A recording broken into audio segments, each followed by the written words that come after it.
සන්ධ්‍යාවක් අපේ දරුවන් මම හිතන්නේ දැන් ඔබගේ මානසික තත්ත්වයේ සමහර ළමයි ගිය සතුටුදායක තත්ත්වයකටපත් වෙලා ඇති. සමහර දුක් වෙනවා. අපි දැක්කා ඔයාලගේ දෙසැම්බර් මාසෙ තියෙන්න තිබ්බ සාමාන්‍ය පෙළ විභාගයේ දැන් තවත් මාස ගානකට කාලේ එහාට ගිහිල්ලා තියෙනවා. එතකොට ඔයනි අභියෝගයන් එනකොට එක පැත්තකින් අපිට ඉතින් කරන්න දෙයක් නැහැ රටේ සහ ලෝකේ වෙච්ච සිදුවීමත් එක්ක. ඒ නිසා පුතාලා මේ මාස ගාන විභාගයට කල් ගියා කියලා ඔයා කරන් ආපු වැඩ ටික අඩු කරන්නේ නැතුව තව පුළුවන් තරම් වැඩි කරලා දැන් ඔබට කාලය කලින් එක විෂයකට ගත්තේ දවසකට පැය 2-3යි නම් තව ප්‍රමාණය වැඩි කරලා තව අභ්‍යාසවල නිරත වෙලා තියෙන අඩුපාඩු හැම එකක්ම හදාගෙන අපි හොඳට දැනුමින් සන්නද්ධ වෙලා විභාගයට එන එක තමයි හොඳ. එහෙමනම් අපි පුතා ගිය සතිය වල කතා කරපු මාතෘකාව තමයි ව්‍යාපාර සංවිධාන. ව්‍යාපාර සංවිධාන පාඩමේ තනිපුද්ගල ව්‍යාපාර, හවුල් ව්‍යාපාර අපි සම්පූර්ණයෙන් හොඳටම කතා කරා. ඒ වගේ තියෙන වාසි අවාසි විශේෂිත ලක්ෂණ සෑම දෙයක් ගැනම ඒ වගේට බලපාන 50 වල තේරුම් අපි ගිය සතිය වෙනකොට ඒව ඉවර කරා. එතකොට ඒ තනිපුද්ගල ව්‍යාපාර සහ හවුල් ව්‍යාපාරට වඩා විධිමත් ව්‍යාපාර සංවිධානයක් තමයි පුතේ මොකද්ද? සංස්ථාපිත සමාගම. ගිය සතිය අවසන් වෙනකොට මම මේක ගැන පොඩි ආරම්භයක් ගත්තා. අද අපි පැහැදිලිව සමාගම විශේෂයෙන් ගොඩාක් පහුගිය ප්‍රශ්න පත්‍රවල අපෙන් අහලා තියෙන පුතාලා පේපර්ස් බැලුවොත් එහෙම දන්නවා සාමාන්‍ය පෙළ ප්‍රශ්න පත්‍ර බැලුවොත් මේ තනිපුද්ගල ව්‍යාපාර සහ හවුල් ව්‍යාපාර ගැන තමයි බහුතර ප්‍රමාණයක් අහලා තියෙන්නේ. හැබැයි දැන් ඔයාලගේ කාලයේ දික්කියාමත් එක්ක විභාගයට ඔබගේ පාඩම් වලින් අහන ප්‍රමාණය හොඳ මට්ටමින් හොඳ ප්‍රශ්න පත්‍රයක් හැදෙනවා. එතකොට සමාගම් ගැනත් අපි ලෑස්ති පිට ඉන්න ඕනේ සමාගම් සම්බන්ධයෙන් විශේෂ ප්‍රශ්න. මොකද අපි ගොඩක් දරුවෝ පහුගිය ප්‍රශ්න පත්‍ර විතරක් උත්තර ලියලා යනකොට ඒ හා සමාන එකක් බලාපොරොත්තුෙන් යනවා. ටිකක් හරි වෙනස් කරපු ගමන් ඔන්න පේපර් එක අමාරු කරලා නැහැ. විෂය කරුණුමයි අහලා තියෙන්නේ. අපි භාවිතය අඩු වෙච්ච මාතෘකාව වලින් අපි බලාගෙන යන නිසා. නිසා හොඳට අපි ඉගෙන ගමු සමාගම්. අපි පොදුවේ පුතා සංස්ථාපිත සමාගම් කියන වචනේ පාවිච්චි කරන එක මොකක්ද කියන එක අපි ගිය සති ඉගෙන ගත්තා. 2007 අංක 7 දරන සමාගම් පනත යටතේ ලියාපදිංචි කරාම ඒකේ ඉන්නවා සමාගම රෙජිස්ට්‍රාර්වරයෙක්, සමාගම රෙජිස්ට්‍රාර් දෙපාර්තමේන්තුව කියන ආයතනයක් තියෙනවා. ඒ පුද්ගලයාට අපි සමාගමක් ලියාපදිංචි කරද්දී ඉදිරිපත් කරන්න ඕනේ ලේඛන ටිකක් තියෙනවා. සමාගම රෙජිස්ට්‍රාර්වරයා අනුමත කරලාද අයදුම් පත්‍රයක් තියෙනවා. එතකොට සමාගමේ නම පිළිබඳ ලේඛනයක් අනුමත කරගන්න ඕනේ. සාංගමික ව්‍යවස්ථාවලිය, අධ්‍යක්ෂකවරුන්ගේ කැමැත්ත දක්වන ප්‍රකාශය, ලේකම්වරුන් වරෙක් ලෙස කටයුතු කිරීමට කැමැත්ත දක්වන ප්‍රකාශය. ඔවැනි විධිමත් ලේඛන සමාගම රෙජිස්ට්‍රාර්වරයා ඉල්ලා සිටිනවා. නිවැරදිව අපි මේ ලේඛන සකස් කරලා යවුවහම අපිට ලියාපදිංචි සහතිකයක් හම්බ වෙනවා. ඒක මොන වර්ගයේ සමාගමක්ද? ඉදිරියේදී පුතා අපි කතා කරනවා සීමා සහිතද? පෞද්ගලික සමාගමක්ද? සීමා සහිත පොදු සමාගමක්ද? ඒ වගේම සීමා රහිත සමාගමක්ද? විවිධ වර්ගීකරණ යටතේ සියලුම සමාගම් පනත වර්තමානයේ 2007 අංක 7 දරන සමාගම් පනත යටතේ ලියාපදිංචි කරාම අපි මේ සමාගම හඳුන්වනවා සංස්ථාපිත සමාගම් හැටියට. එහෙමනම් මේක ගැන අපි එදා කතා කරා. හවුල් ව්‍යාපාර සහ සමාගම් වලට වඩා විධිමත් ව්‍යාපාර සංවිධානයක් තමයි මෙන්න මේ ව්‍යාපාර සංවිධානය. සමාගම් වර්ගීකරණයේදී මෙන්න මේ සංස්ථාපිත කියන වචනේ 2007 අංක 7 දරන සමාගම් පනතට අනුව ඒකේ තියෙන විධි විධාන වලට අනුකූලව සමාගම ලියාපදිංචි කරාම හඳුන්වනවා සංස්ථාපිත සමාගමක් හැටියට. එතකොට අපේ 10 වසර 11 වසර දරුවන්ට මේ පාඩමේ වැඩිපුරම කතා කරන කොටසක් තමයි සීමා සහිත සමාගම්. අපි සීමා රහිත කියන එකත් ගැන අහලා තියෙන නමුත් සාමාන්‍ය පෙළට සීමා සහිත සමාගම් වල සීමා සහිත පෞද්ගලික සමාගම් සහ පොදු සමාගම් ගැන තමයි වැඩිපුර ප්‍රමාණයක් අහන්නේ. මේ පොදු සමාගමේ සීමා සහිත ලයිස්තුගත වූ පොදු සමාගම් සහ ලයිස්තුගත නොවූ පොදු සමාගම් ලෙස අපි ඒ ගැන දැනගන්න ඕනේ මොකක්ද මේ වගේ තේරුම. එහෙමනම් පුතාලා අද අපි මේ ටික ගියසෙදි කතා කරපු නිසා නැවත මතක් කිරීමක් කරගත්තේ පාඩමට සම්බන්ධ වෙන්න ඕන නිසා අපි සංස්ථාපිත සමාගම් වල ලක්ෂණ දැන් පුතාලා අපි ගත්තා මෙන්න මෙහෙම. ගිය සතියේ අපි ගත්තා මෙන්න මෙහෙම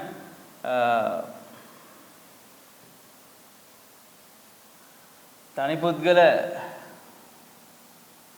ව්‍යාපාර, හවුල් ව්‍යාපාර,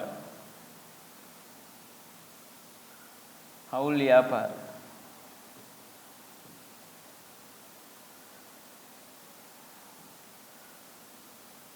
හවුල් ව්‍යාපාර.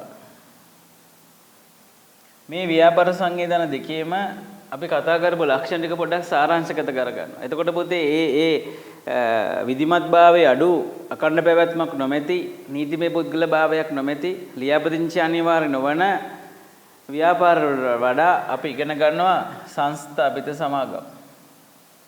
සංස්ථාපිත සමාගම්. සංස්ථාපිත සමාගම්. මෙන්න මේ වගේ මේකේ වෙනස් වෙන ප්‍රධාන කරුණු කීපයක් තියෙනවා. අපි ඉගෙන ගත්ත මෙන්න මේ ලකුණු ලියාපදිංචිය, ගිනුම් තැබීම හා විගණනය, පැවැත්ම,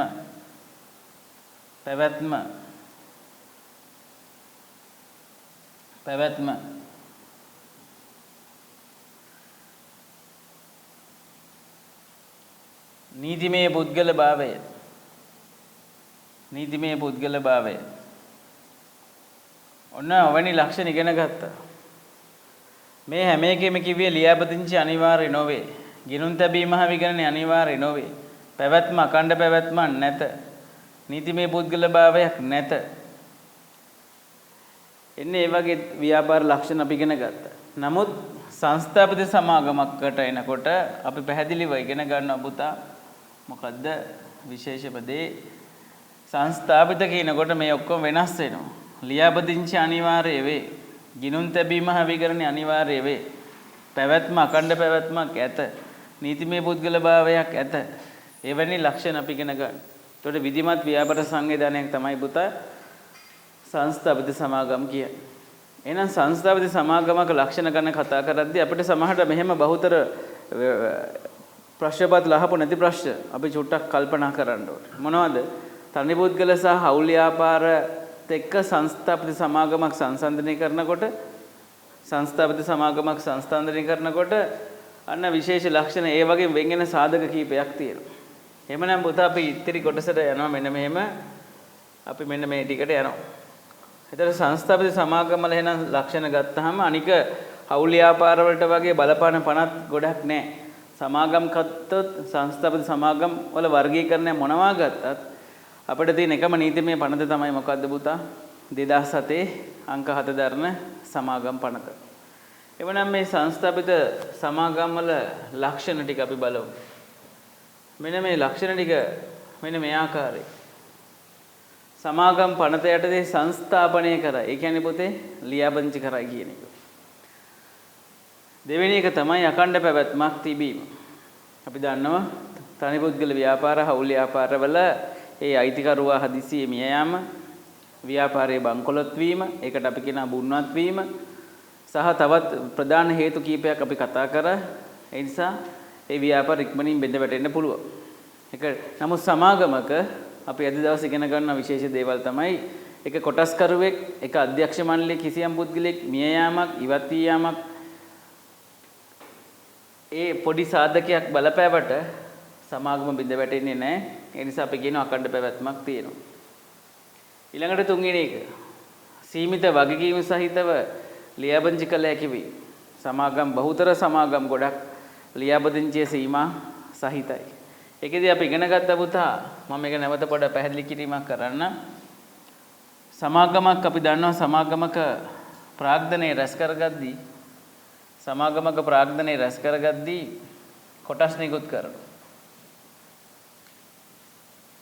කොටස් නිකුත් කරනවා. ඒ සමාගම අපි මේක හිතමු අවශ්‍ය ප්‍රාග්ධනය ලක්ෂ 20යි. මේ සමාගම විසින් මොකද කරන්නේ? මහජනතාවට කොටස් නිකුත් කරනවා. සමහර දරුවෝ මේ කොටස් නිකුත් කරනවා කියන එකත් මම හිතාගෙන ඉන්නේ වෙන විදිහකට. නමුත් ඇත්තටම සමාගමක් හදලා සමාගමේ භෞතිකයේම දේවල් කොටස් කරලා දෙන එක නෙමෙයි කොටස් නිකුත් කරනවා කියන්නේ. අපි මේ සමාගම පටන් ගන්න අපිට ලක්ෂ 20ක ආරම්භක ප්‍රාග්ධනයක් අවශ්‍යයි. සමාගමක් නිසා මහජනතාවට මේ ලක්ෂ 20 මුදල්මේ අයිතිය ලබා දෙනවා. ඒකට කිසියම් මිලක් තීරණය වෙනවා. ඒවා අත්පත් කරගත් කට්ටිය කොටස්කරුව හැටියට හෙවත් සමාගමේ සැබෑ අයිතිකරු බවට පත් වෙනවා. අපි උදාහරණයක් ගත්තොත් මෙන්න මෙහෙම. මේ සමාගමේ කොටසක මිල තීරණය කරනවා අධ්‍යක්ෂක මණ්ඩලය කොටසක් කීයටද විකුණන්නේ. අලුත්ම සමාගමක් නම් ලොකු වෙළඳපොලේ නමක් නැත්තම් එකපාරට වැඩි මිලකට යන්න බෑ. පැරණි සමාගමක් නම් නැවත කොටස් නිකුත් කරනකොට අපිට බාහිර මහජනතාව දන්නවා ලාභ ලබනවා. මේ කම්පැනි හොඳ මට්ටමක තියෙනවා. අකණ්ඩ ලෙස කොටස්කරුවන්ට හොඳ ලාභාංශ ගෙවලා තියෙනවා. ඒක එවැනි කම්පැනියක් කොටස් නිකුත් කරනකොට නම් වෙළඳපොලේ හොඳ ඉල්ලුමක් තියෙන නිසා කොටසක මිල වැඩි මිලක් අගයකට දෙන්න පුළුවන්. අපි හිතමු රුපියල් මේ සමාගම තීරණය කරන කොටසක් ලක්ෂ 20 ප්‍රාග්ධනය අවශ්‍ය වෙනවා. මහජනතාවට ආරාධනා කරනවා කොටස් මිලදී ගන්න. මේ සමස්ත ප්‍රාග්ධනයේ කුඩා ඒකකයක වටිනාකමකට අපි කියනවා කොටසක්. මුදල්මේ අයිති ලබා දෙනවා රුපියල් එක කොටසක් රුපියල් 20යි. අපි හිතමු ඒ මහතා සමාගමේ කොටසක රුපියල් 20 ගානේ කොටස් 10000ක් මිලදී ගන්නවා. ඒ මහතා මේ ඒකකයක වටිනාකම රුපියල් 20යි කියන්නේ මුදල්මේ අයිති ලබා දෙනවා. ඒ කොටසක් රුපියල් 20 බැගින් ඒ මහතා කොටස් 10000ක් මිලදී ගන්නවා. එතකොට මේකේ වටිනාකම කීයද පුතේ? ලක්ෂ 2යි. ඔන්න ඔය ආකාරයට අපි තව උදාහරණයක් මේ පැත්තේ ගන්නවා. එක කොටසක මිල රුපියල් 20යි. තව B මහතා මේ B කියන පුද්ගලයා මිලදී ගන්නවා කොටස් අපි හිතමු කොටසක් රුපියල් 20යි. කොටස් 20000ක් මිලදී ගන්නවා. එතකොට ලක්ෂ 4ක වටිනාකමක් එනවා. කොටසක මිල රුපියල් 20යි. කොටස් 20000යි යන්න ඔහු යොදවන ප්‍රාග්ධනය. ඒ කොටස්කරුවා යොදවන සමාගමට දාන ප්‍රාග්ධනය තමයි ලක්ෂ 4. මේ ඒ පුද්ගලයා දාන ප්‍රාග්ධනය තමයි ලක්ෂ 2.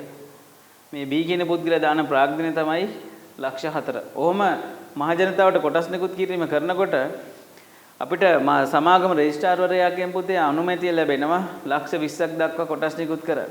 අපි ඉල්ලන බලාපොරොත්තු වෙන සමස්ත ප්‍රමාණයම සමහරට අපිට අවසර ලැබෙන්නේ නැහැ. අනුමත ප්‍රාග්ධනයක් තියෙනවා. ඔහොම කොටස් නිකුත් කරනකොට ටික දවසක් යනකොට මොකද වෙන්නේ? මේ ලක්ෂ 20 සම්පූර්ණ වෙනවා. එතකොට සමාගම කොටස් නිකුත් කරන එක නතර කරනවා. ඒ වෙනකොටත් වැඩිපුර ආයුධම් පත්‍ර ඇවිල්ලා තියෙනවා නම් ඒවා අපි ප්‍රතික්ෂේප කරලා උන්ට ඒවලා සීනනම් සල්ලි ඒවත් එක්ක අපි ආපහු ඒවා යවනවා. එච්චර දුරට සාමාන්‍ය පෙළ දරුවන්ට අහන්නේ නැහැ. උසස් පෙළදී නම් මේ සම්බන්ධව විශාල ප්‍රමාණයක් ඔයාලා ඉගෙන ගන්නවා. හරි. එතකොට පුතේ ඔන්න සමාගමේ ප්‍රාග්ධනේ කොටස් නිකුත් කරනවා කියන එක අපිට තේරුණා.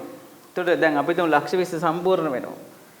එතකොට ඔයාලා මේ A සහ B අපි හිතමු මේ සමාගමේ කොටස්කරුවෝ 50ක් ඉන්නවා. සමාගමේ කොටස්කරුවෝ 50ක් ඉන්නවා.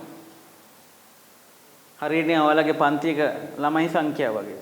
මේකින් ඔයාලගේ පන්තියේ නායකයෙක් හෝ දෙන්නෙක් පත් කර ගන්නවා වගේ මේ සමාගමේ පරිපාලන කටයුතු සඳහා අන්න පොතේ ඉතා වැදගත් ලක්ෂණය. සමාගමක පරිපාලනමය කටයුතු සිදු කරගන්න මේ සමාගමේ කොටස් මිලදී ගත්ත කොටස්කරුවෝ අපි දන්නවා සමාගමක මුලින්ම නිකුත් කරන කොටස් වර්ගය තමයි පුතේ සාමාන්‍ය කොටස්. තව තියෙනවා වර්ණීය කොටස්. එතකොට 11 අන්තිම පාඩමේදීත් මේ කොටස් ගැන නැවත කතා කරනවා. ආයෝජනය කියලා පොඩි පාඩමක් තියෙනවා. ඒක ඊටාම වැදගත් පාඩමක්. එතකොට මේ කොටස්කරුවෝ 50 දෙනාගෙන් අධ්‍යක්ෂ මණ්ඩලය කීප දෙනෙක් පත් කර ගන්න ඕනේ. ඩිරෙක්ටර් බෝඩ් එකක්. ඒ කියන්නේ සමාගමේ පරිපාලන කටයුතු කරගන්න, තීරණ ගන්න, කොටස්කරුවෝ කැඳවන්න, සාකච්ඡා කරන්න, පරිපාලන ව්‍යුහය කළමනාකරන කටයුතු කරන්න අධ්‍යක්ෂ මණ්ඩලය පත් කරගන්න. මේ සමාගමේ අධ්‍යක්ෂ මණ්ඩලයට ඩිරෙක්ටර් බෝඩ් එකට එන්න නම් මේ සමාගමේ සාමාන්‍ය කොටස් මිලදී ගත්ත කට්ටිය බවට පත් වෙලා තියෙන්න. පිට සමාගමකින් කෙලින්ම උඩින් ඇවිල්ලා ඩිරෙක්ටර් බෝඩ් එකට එහෙම දාන්න අවසරයක් නැහැ. අපි හිතමු මේ සමාගමේ 3 දෙනෙක් පත් කරගන්න අධ්‍යක්ෂ මණ්ඩලයට. ඔවුන් මේ සමාගමේ කොටස් මිලදී ගත්ත කට්ටිය බවටත් පත් වෙනවා. එතකොට මේ කොටස් සෙමියන්ට මොනවද ලැබෙන්නේ? ප්‍රතිලාභය. මේ ටික ආයෝජනය කරලා කම්පැනි වැඩ පටන් ගන්නවා. වෙළඳ කටයුත්තක් කරගෙන යනවා. ගිහිල්ලා පුතේ අවුරුද්ද අවසාන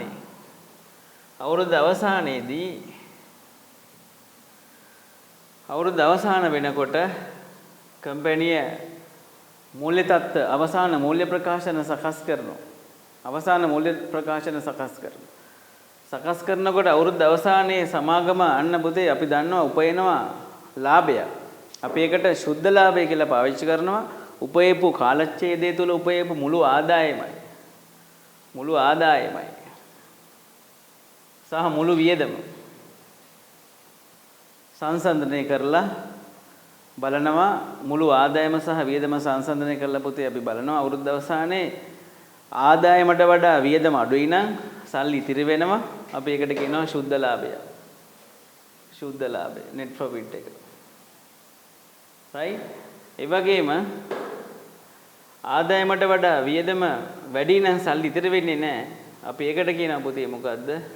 ශුද්ධ අලාභය.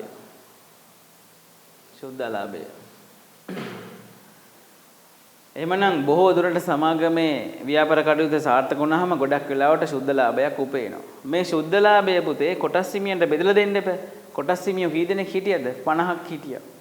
මේ 50 දෙනාටම සමානාකාරී ඔයාලට මතක ඇති අර හවුල් ව්‍යාපාර ගැන කතා කරනකොට 1890 හවුල් ව්‍යාපාර ආඥා බණ්ඩේ 24 වෙනි වගන්තියේ තියෙනවා සීලම හවුල්කරුවන්ට සමසමව ප්‍රාග්ධනය යෙදීම සහ ලාභ සමසමව බෙදාගත යුතුයි. ඒ ඇවිල්ලා සමාන ප්‍රාග්ධනයක් දාපු නිසානේ පනතනුව නිසානේ. හැබැයි සමාගමේ දැන් මේ ඒ මහතා ඔබ නම් ඔබ ලක්ෂ 2ක් ප්‍රාග්ධනය ආයෝජනය කරලා තියෙනවා. බී මහතා ඔබ නම් ඔබ ලක්ෂ 3ක ප්‍රාග්ධනයක් ලක්ෂ 4ක ප්‍රාග්ධනයක් ආයෝජනය කරලා තියෙනවා.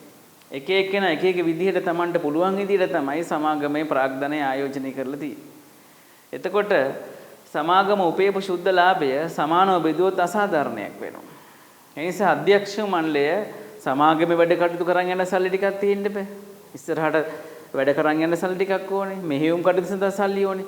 ඒ වගේම සල්ලි දාපු කොටස් හිමියන්ට හොඳ සතුරුදායක හොඳ ආදායමක් දෙන්න ඕනේ. අන්න සමාගම උපයපු ශුද්ධ ලාභය අධ්‍යක්ෂක මණ්ඩලය ඩිරෙක්ටර් බෝඩ් එක අධ්‍යක්ෂක මණ්ඩලය තීරණය කරනවා ප්‍රතිශතාත්මකව උපයපු ශුද්ධ ලාභය ප්‍රතිශතාත්මකව කොටස් හිමියන්ට දෙන්න. අපේ තම පළවෙනි අවුරුද්දේ අධ්‍යක්ෂ මණ්ඩලය තීරණය කරනවා 20%ක අනුපාතයක් ගෙවන්න. උපයපු ශුද්ධ ලාභය ප්‍රතිශතයක් වශයෙන් බෙදා හරින ප්‍රතිලාභය අපි හඳුනනවා පුතේ මොකද්ද? ලාභාංශ dividends. ලාභාංශ 120ක අන්න ලාභාංශ. එහෙනම් මේ අවුරුද්දේ පළවෙනි අවුරුද්දනේ කොටස් හිමියන්ට 120ක ලාභාංශ අනුපාතයක්. අන්න හොඳට මතක තියාගන්න. උපයපු ශුද්ධ ලාභය ප්‍රතිශතයක් වශයෙන් බෙදලා දෙනවා. ඒ ප්‍රතිලාභයේ ආදායමේ නම තමයි ලාභාංශ. දැන් එහෙමනම් මේ මහතා ඔබ ප්‍රාග්ධනයේ ලක්ෂ 2ක් යෙදෙව්වා. ඔබට අවුරුදු අවසානයේ 120ක් හම්බෙන්න. එතකොට අන්න 120ක් ඔබට හම්බ වෙනවා. ඔබ යදූ ප්‍රාග්ධනයේ මත තමයි ලාභාංශ අනුපාතය බෙදා හරින්නේ. එතකොට ඔබට ලක්ෂ 2කට 120ක් හම්බ වෙනවා. ලක්ෂ 2කට 120ක් හම්බ වෙනවා. ඉතින් ලක්ෂ 2කට 120ක් කියන්නේ පොතේ ගෙදර රුපියල් 40000ක්. රුපියල් 40000ක්. හරි. අන්න එතකොට ඔන්න ඔය වගේ එක එකනා යෙදූ ප්‍රාග්ධනය මත පුතේ ඒ ලාභාංශ අනුපාතය හම්බ වෙනවා. ඇයි 100%ම බෙදා හරින්නේ නැත්තේ? සමාගම ඉදිරි පැවැත්මට කොටස් හිමියන්ට ප්‍රසිද්ධි විනිවිද භාවයෙන් පෙන්වන මූල්‍ය ප්‍රකාශනයක්. මෙන්න මෙහෙම මේ නොබෙදූ ලාභ සංචිත වශයෙන් අපි මෙච්චරක් වෙන් කරනවා. මෙහෙයුම්කට සඳහා මෙච්චරක් වෙන් කරනවා. අන්න ලාභාංශ මෙච්චරක් වෙන් කරනවා. ඒ සමාගමේ පැවැත්ම සඳහා අඛණ්ඩ පැවැත්ම සඳහා පුතේ මුළු ඔක්කොම එකපාරට එක දවසේ එක අවුරුද්දෙම බෙදලා දාන්නේ නැහැ. හරි. එහෙනම් මේ අඛණ්ඩ පැවැත්ම කියන එක තහවුරු වෙනවා. ගිනුම් තැබීම ගැන අවබෝධයක් ඇති වෙනවා. එහෙනම් කොටස් නිකුත් කිරීම කියන්නේ මොකක්ද කියන එක පැහැදිලිව අපි ඉගෙන ගත්තා. සමස්ත ප්‍රාග්ධනය මහජනතාවට මුදල්මය අයිතිය ලබා දෙනවා. කොටසක් කියන්නේ මොකක්ද කියන එක අපි ඉගෙන ගත්තා. එතකොට කොටස් වල ආයෝජනය කරාම වර්ෂ අවසානයේදී ශුද්ධ ලාභයක් ආවහම ඒක අනුපාතිකව බෙදා හරිනවා. ඒකට අපි කිව්වා ලාභාංශ dividends. එතකොට අන්න පුතේ අපි සමාගම් සම්බන්ධයෙන් ගොඩක් දේවල් අපි කතා කරා. කොටස් නිකුත් කිරීම ගැන අවබෝධයක් අපිට 11 රටවෙනි පාඩමේදී ඉන්වෙස්ට්මන්ට් ආයෝජනය කියන පාඩමේ දීත් මේ ගැන අපි ඉතිරි කිරීමේ තැන්පතු ගැන ස්ථාවර තැන්පතු ගැන ඒ වගේම කොටස් වෙළඳපොළ ගැන සාමාන්‍ය කොටස් සහ වර්ණීය කොටස් ගැන පොඩ්ඩක් අපිට ඉගෙන ගන්න තියෙන ආයෝජන මාර්ග පිළිබඳව. හරි. එතකොටත් අපි විස්තරාත්මකව කතා කරමු. එහෙමනම් අපි පාඩම ඉස්සරහට යනවා. එතකොට පාඩම ඉස්සරහට යනවා. මේ සම්බන්ධව මම හිතන්නේ තව ගැටලු තියෙන දරුවන්ට ප්‍රශ්න අහන්න පුළුවන්. අපි පුතේ එතකන් ඉස්සරහට යනවා. එහෙමනම් ඔන්න කොටස් එතකොට පැහැදිලි අපිට අඛණ්ඩ පැවැත්ම පිළිබඳව තියෙන අදහස. අපි එහෙනම් මේ සමාගමේ ඊටු ටිකට ඉස්සරහට යනවා. අඛණ්ඩ පැවැත්ම සීමා සහිත වගකී සහිතව ලියාපදිංචි කළ හැකි වීම. කියන්නේ සමාගමක කොටස්කරුවාගේ වගකීම සීමා සහිත වෙන්නේ මොකක් නිසාද? තමන් යෙදූ ප්‍රාග්ධනය දක්වා විතරක් තමන් වගකීමකට බැඳෙනවා. අපිට මතකයි තනි පුද්ගල සහ අවුල් ව්‍යාපාරවල ඔවුන්ගේ ප්‍රාග්ධනයේ යෙදූ ප්‍රාග්ධනය දක්වා විතරක් නෙමෙයි තමන්ගේ පෞද්ගලික දේපල දක්වා වගකීම බෙදී යනවා. සීමාවක් නැතුව යෙදූ ප්‍රාග්ධනයට අමතරව පෞද්ගලික දේපල දක්වා කැප කරන්න සිදු වෙනවා. එතකොට වගකීම සීමා වෙන්නේ නැහැ. ඒ නිසා අපි මේ ව්‍යාපාර දෙකට කිව්වා අයිතිකරුවන්ගේ හවුල්කරුවන්ගේ වගකීම අසීමිතයි නැත්නම් සීමා රහිතයි. ඒතර සමාගමක අපි ප්‍රාග්ධනයක් දානකොට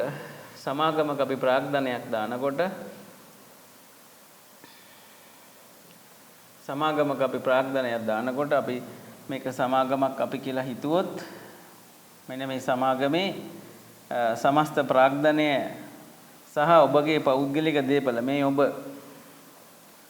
ඔබගේ පෞද්ගලික දේපල ඔබ යෙදුවේ මේ සමාගමට ප්‍රාග්ධනය වශයෙන් රුපියල් ලක්ෂ 2යි නම් සමාගම බිඳවැටීමක් මොන හරි වෙන්නේ නැහැ. එහෙම අවදානමක් ආවොත් ඔබට උපරිම වශයෙන් දරන්න සිදු වෙන්නේ තමන්ගේ යෙදූ ප්‍රාග්ධනය ලක්ෂ 2 විතරයි. ඒතර යෙදූ ප්‍රාග්ධනය දක්වා විතරක් නම් වගකීමකට බැඳෙන්නේ වගකීම සීමිතයි නැත්නම් සීමා සහිතයි. තමන්ගේ පෞද්ගලික ප්‍රයෝජනය පෞද්ගලික දේපල එතෙන්ට දක්වා අසීමිතව වග කියන්න සිදු වෙන්නේ නැහැ. සීමා සහිත සමාගමකට ඔබ ප්‍රාග්ධන යෙදුවහම ඒකේ කොටස්කරුවෙක් වුණාම ඔබට එහෙම වෙන්නේ නැහැ. ඒක ඒතකොට තවත් පැහැදිලි. එහෙනම් කොටස්කරුවන්ගේ වගකීම සීමා සහිත වීම. එතකොට කලින් ඉගෙනගත්ත ව්‍යාපාර දෙකට වඩා මේක විධිමත් කියන එක තවත් අපිට තහවුරු වෙනවා. right. ඊට පස්සේ ඊළඟ එකට එනවා. කොටස් නිකුත් කිරීමෙන් ප්‍රාග්ධනය රැස් කරගත හැකි වීම. හරි. තනි පුද්ගල ව්‍යාපාරිකයා ඔහු විසින් ප්‍රාග්ධනය යෙදුවා. තමන් සතු මුදල, ණයට ගත්ත මුදල. අවුල් ව්‍යාපාරලත් ඒ විදිහමයි. හැබැයි මෙයාලා විධිමත් ආකාරයෙන් කොටස් කියන එක නිකුත් කරලා කොටස් කරුව තමයි අයිතිකරුව ඔබටපත් කරලා අන්න ප්‍රාග්ධනය රැස් කර ගන්නවා. ඊළඟට තව ලක්ෂණ වගකීම සීමා සහිත වීම අධ්‍යක්ෂ මණ්ඩලයක් මගින් කළමනාකරණය කරනවා. මොකද අධ්‍යක්ෂ මණ්ඩලයට පුතේ නිකම්ම අවබෝධයක් නැති මිනිස්සු ගන්නෙ නෑනේ. කොටස්ක මිලදී ගත්ත පළියට ඒ කොටස් මිලදී ගත්ත කට්ටියකින් අපි එක්කෝ ඡන්දයෙන් තෝර ගන්නවා කැමැත්තෙන් ඉල්ලනවා. නමුත් වඩා සුදුසුම පුද්ගලින් කීප දෙනා පත් කර ගන්නවා කළමනාකරණ කටයුත්තට. ඒතර සමාගමක තමයි යන්න පැහැදිලි අධ්‍යක්ෂ මණ්ඩලයක් ඉන්නේ කළමනාකරණය සඳහා. එතකොට තවත් විධිමත් බව තහවුරු වෙනවා. ඊට පස්සේ ඊළඟට අපි බලමු සංස්ථාපිත සමාගමවල වාසි. ඔයාලට මතක ඇති තනි පුද්ගල ව්‍යාපාරයි හවුල් ව්‍යාපාර ගැනයි කතා කරනකොට තිබ්බ වාසි අවාසි. සමාගම්වල ඒවට වඩා ඉහළ මට්ටමේ වාසි අවාසි තියෙනවා. සමාගම්වල පුතේ වාසි විතරක් නෙමෙයි අවාසිත් තියෙනවා. අපිට දැන් විභාගෙදී අහන මට්ටම තියෙනවනේ. දැන් අපි විභාගෙදී මෙහෙම සංසන්දනය කරපු ප්‍රශ්න අහලා තියෙනවා. කොහොමද? එකක් තමයි තනි පුද්ගල හවුල් ව්‍යාපාර මම කෙටියෙන් ලියන්නේ. ඊට පස්සේ සමාගම් මෙහෙම ප්‍රශ්න හැදෙන අවස්ථා තියෙනවනේ සංසන්දනය කරලා වෙනස්කම් ලියනකොට. හරි. එක්ක අපෙන් අහනවා තනි පුද්ගල ව්‍යාපාර සහ හවුල් ව්‍යාපාර අතර ඇති වෙනස්කම්. එක්ක හවුල් ව්‍යාපාර සහ සමාගම් අතර ඇති වෙනස්කම්. ඒ වගේම ඉඳලා හිටලා තනි පුද්ගල සහ සමාගම් අතර තියෙන වෙනස්කම්. නැත්තම් වාසිය සාපේක්ෂව සංසන්දනය කරන්න වෙනවා. එතකොට අපි ඉගෙනගත්ත කරුණුත් එක්ක හොඳ ලියන කරුණ පොතේ විභාගයේදී විධිමත් වෙන්න ඕනේ. නිශ්චිත වෙන්න ඕනේ. ඒක නිවැරදි කරුණක් බවටපත් වෙන්න ඕනේ. සම්පූර්ණ උත්තරයක් වෙන්න ඕනේ. සමහර දරුවන් පොඩි අදහසක් ඇතුව ලියනවා ඒ ලකුණ සම්පූර්ණ හම්බෙන්නේ නැති අවස්ථා තියෙනවා. එහෙමනම් තනි පුද්ගල හවුල් සමාගම් ඊළඟට තව සමූපකාර අපි තව ඉගෙන ගන්න. වැඩිපුර අර කේස් ස්ටඩීස් එකේ ලකුණු 20 ප්‍රශ්නෙට පුතේ මේ ටික තමයි අපි හොඳට දැනගන්න ඕනේ. හරි. මේකෙත් මින් පස්සේ සමාගම් ගැනත් විශේෂයෙන් සීමා සහිත පෞද්ගලික සමාගම් සීමා සහිත පොදු සමාගම් ගැනත් වෙනස්කම් අපි කීපයක් දැනගන්න ඕනේ. මම අද දවසේ වැඩිපුරම කතා කරන්නේ ඔයාලට තනි පුද්ගල ව්‍යාපාරික මේ සීමා සහිත පෞද්ගලික සමාගමක පැහැදිලිව ලක්ෂණ ටික හොඳට කතා කරනවා. පොදු සීමා සහිත පොදු සමාගමුත් වර්ග දෙකක් තියෙනවා. ඒ ටික ඔයාලට හඳුන්ලා දීලා ඒ අතර තියෙන වෙනස්කම් ඔබට ඒ දැනුම ලබා දුන්නාම විභාගයට ඔබ ශක්තිමත් ඒ ප්‍රශ්නෙට උත්තර දෙන්න පුළුවන්. හරි. එහෙමනම් අපි මේ පාඩමේ ඉස්සරහට යනවා. මෙන්න මෙහෙම. සංස්ථාපිත සමාගම් වල වාසි. පළවෙනි එක. දැන් ඔබ තනි පුද්ගල හවුල් වලට වඩා දන්නවා මේකේ වැඩි ප්‍රාග්ධනයක් රැස් කරගන්න පුළුවන්. ඒ වගේම නෛතික පුද්ගලභාවයක් හිමිවීම. ඔයාලට මතක ඇති තනි පුද්ගල සහ හවුල් ව්‍යාපාරවල නෛතික පුද්ගලභාවයක් නැහැ. එකකින් අපි ඉගෙන ගත්තේ වෙළඳ ව්‍යාපාරයේ නම නීති ඉදිරියේදී පුද්ගලයෙක් ලෙස පිළිගන්නේ නැහැ. එහෙමනම් අපි කොහොමද පෙනී සිටියේ? ඔවුන්ගේ පෞද්ගලික නම් වලින් පෙනී සිටින්න ඕනේ. ඔවුන්ට නඩු පවරනකොට ඔවුන්ගේ වෙළඳ ව්‍යාපාර නම පිළිගන්නේ නැහැ අධිකරණයේ. නීති ඉදිරියේදී පුද්ගල ලෙස පිළිගන්නේ නැහැ.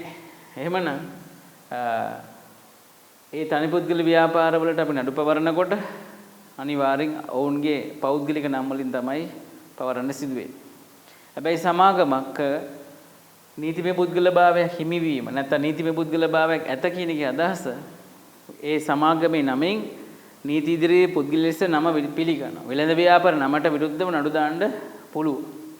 තුන්වෙනි ලක්ෂණයට යනවා. අකණ්ඩ පැවැත්මක් තිබීම. එක කොටස් කරව කිව්වත් උනා කියලා මිය ගියා කියලා මොනවම් හෝ හේතුවක් නිසා ඒ සමාගම බිඳ වැටෙන්නේ නැහැ. ඒක දිකටම අඛණ්ඩව පවත්වාගෙන යනවා. ඊළඟට වගකීම සීමා සහිත වීම. අර කලින් ව්‍යාපාර දෙකේම සාපේක්ෂව අපි බැලුවහම තමන් යෙදූ ප්‍රාග්ධනයට අමතරව තමන්ගේ පෞද්ගලික දේපල දක්වා වගකීමකට යටත් වෙනවා. අසීමිත වගකීමකට යටත් වෙනවා. නමුත් සමාගමක වගකීම සීමා සහිත වීම කියන්නේ ඔවුන් යෙදූ ප්‍රාග්ධනය දක්වා විතරයි වගකීමකට බැඳෙන්නේ. පෞද්ගලික දේපල කැප කරන්න සිදු වෙන්නේ නැහැ. right. ඊට පස්සේ අධ්‍යක්ෂ මණ්ඩලයක් මගින් කළමනාකරණය සිදු වේ. කළමනාකරණ දැනුම තියෙන පුද්ගලයන් තමයි කම්පැනියේ අධ්‍යක්ෂ මණ්ඩලයේ බවට පත් වෙන්නේ. ඔවුන් බොහෝ දුරට නිවැරදි තීරණ ගන්නවා. ඒතර කොටස් හිමියන්ටත් හොඳ තෘප්තියක් ලැබෙනවා. මොකද වර්ෂයේ අවසානයේදී ඔවුන් බලාපොරොත්තු වෙන්නේ හොඳ ලාභාංශයක්. කම්පැනි දිගටම අඛණ්ඩ පැවැත්ම තහවුරු කරලා වෙළඳ පොලේ කොටස වැඩි කරගන්න එක, කීර්තිනාමය වැඩි කරගන්න එක, ගුණාත්මක භාණ්ඩ සේවා සපයන එක. ඒ නිසා මේ අධ්‍යක්ෂ මණ්ඩලයක් මගින් කළමනාකරණය කිරීම සිදුවීම එක ප්‍රධාන වශයෙන් වාසියක්. ඊළඟට අපි එනවා සංස්ථාපිත සමාගම් වල අවාසි. සංස්ථාපිත සමාගම් වල අවාසි. ඔන්න දැන් ඊළඟට එන දේ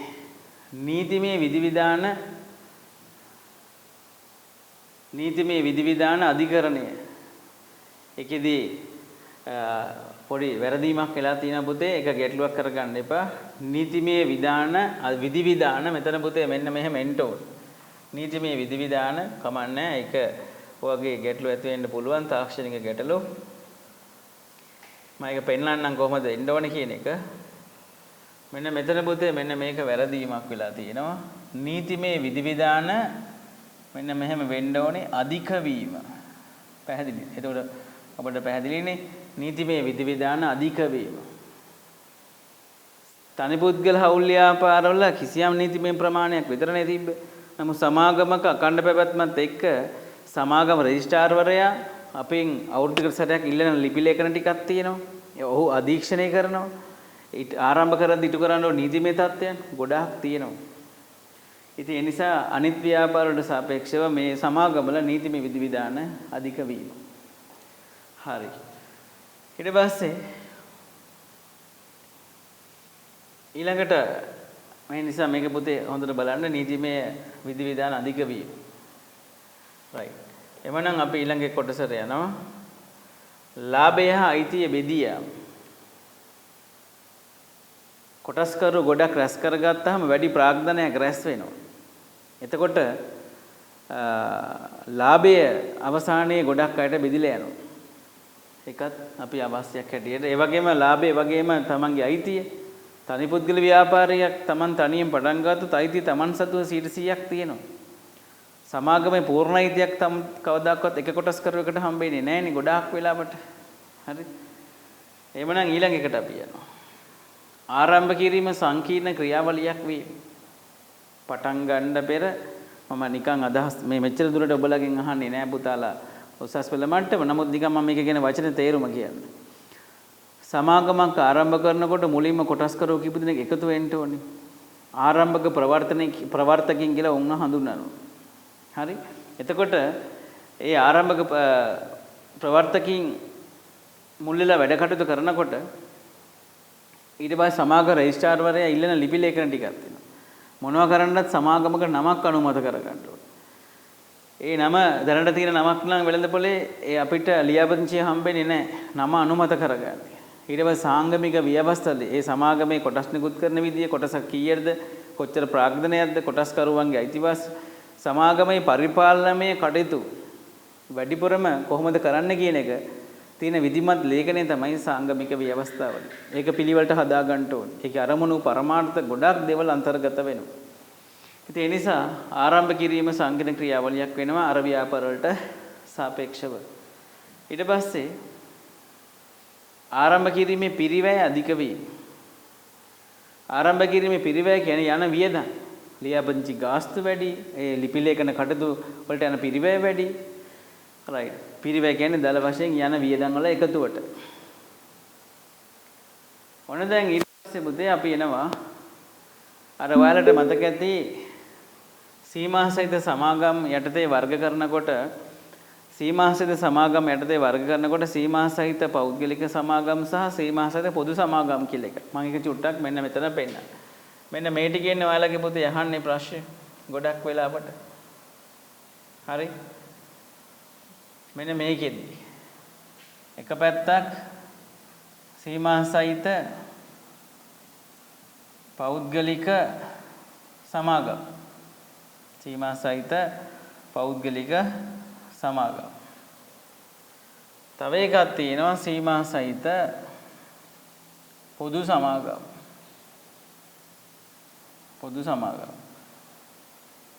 හරි මේ බෙදීම තුල සීමා සහිත පැත්තේ මෙන්න මේ කොටස් දෙක තියෙනවා. ඒ වගේම අපිට මෙන්න මේ සීමා සහිත පොදු සමාගම් යටතේ පුතේ ලයිස්තුගත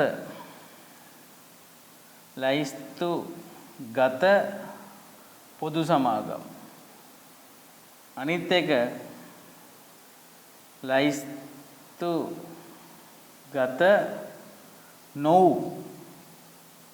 නොවු පොදු සමාගම් ලයිස්තුගත පොදු සමාගම් ලයිස්තුගත නොවු පොදු සමාගම් මෙන්න මේ විශේෂයෙන් පොදුවේ අපිට මෙන්න මේ දෙක ගැන අහන්න. පෞද්ගලික සමාගමක මූලික ලක්ෂණ ටික පොදු සමාගමක මූලික ලක්ෂණ ටික. අද දවසේ මම එන්නේ ඒ ටික තමයි ගොඩාක් දරුවන්ට පොත්පත් ගත්තාම ගොඩාක් විස්තරාත්මකව නෝට් තිබ්බාම තේරුම් ගැනීම අපහසුයි. ඊටාම මම සරල කරලා පුතේ වැඩි වෙලාවක් ගන්නවා මෙන්න මේ කොටස් දෙක ඔබට පැහැදිලි කරලා දෙන්න විභාගෙට. ආයි නෝට් ලියන්න ඕනේ නැහැ. අවබෝධය තියෙනවා. උදාහරණ සහිතව පැහැදිලි කරන්න පුතේ ඔබගේ විභාගෙට මේවා ටික අහගෙන ඉඳලා හෙට අනිද්දාට ඔබට ලියන්න පුළුවන් විභාග ආපු ප්‍රශ්න වලට උත්තර. එහෙම ගැට්ටු ආපු දරුවන්ට පෞද්ගලිකව සම්බන්ධ වෙන්න පුළුවන්. නැත්තම් ඔබ ඉන්න ගෲප් වලටම මැසේජ් එකක් දාලා තියන්න පුළුවන්. නැත්තම් පෞද්ගලිකව මේ වෙලේ හරි සම්බන්ධ වෙන්න පුළුවන්. ඔබට ප්‍රශ්න ඇති වුණොත් එහෙම. හරි. නැත්නම් ඊළඟ දවසට හරි ඉදිරිපත් කරන්න සම්බන්ධ වෙන්න පුළුවන්. එතකොට එහෙමනම් මේ ලැයිස්තුක මේ පොදු සමාගම් ගැන කතා කරද්දී ලැයිස්තුගත ඌ සහ නොව් කොටස් වලින් පොලේ ලේඛනගත වෙච්ච සමාගම් කීපයක් තියෙනවා. විශාල ප්‍රාග්ධනයක් පෙන්නලා ඒ අවශ්‍යතා ඉටු කරපු අය කොටස් වල පොලේ ලේඛනේ නම පෙන්නනවා. අන්න මෙයාලා තමයි අපේ ලංකාවේ කොටස් වල පොලේ විශාල ප්‍රාග්ධන දින සමාගම්. මෙයාලා තමයි මහජනතාවට ප්‍රසිද්ධිය කොටස් නිකුත් කරන්නේ. එහෙනම් ඒ ලයිස්තු ගත කියන්නේ පුතේ කොටස් වෙළඳ පොලේ ලේඛනගත වෙච්ච. මේක මේ සමාගම් හඳුන්වනවා මිලකල සමාගම්. හරි. මේ ඇවිල්ලා පොදු සමාගමක් හැබැයි කොටස් වෙළඳ පොලේ ලේඛනගත වෙලා නැහැ. නමුත් පොදු සමාගම් වශයෙන් ක්‍රියා කරනවා. එතකොට මේ දෙක ගැන සංසන්දනය කරනකොට ඔබ හොඳ අවබෝධයක් තියෙන්න ඕනේ පැහැදිලි කරගන්න.